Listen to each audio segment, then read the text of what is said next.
Hello বন্ধুরা, তোমরা কে কেমন আছো? সোনালি রান্নাঘরে আজকে রান্না করব সুজি দিয়ে একটা রেসিপি। এই যে সুজি ভিজিয়ে রেখেছি, যতটা সুজি তার ডবল জল দিয়ে এখন এটা পেস্ট করব।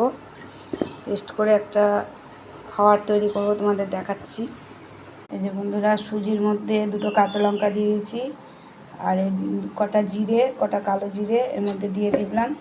এর মধ্যে এবার পেস্ট করব এই সুজিটা। বন্ধুরা, পেঁয়াজটা এরকম করে ঘষে নিলাম, পেঁয়াজটা আর লঙ্কাটা, এটা ডিম দিয়ে ফেটবো বন্ধুরা।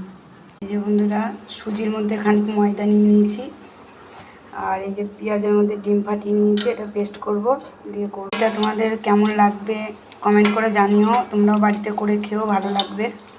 তো পুরোপুরিটা করে তোমাদের দেখাচ্ছি আমি আবার। বন্ধুরা দেখো, গোলা রুটিটা কেমন হয়েছে। এগুলো খাচ্ছ? এগুলো না, তবে এগুলো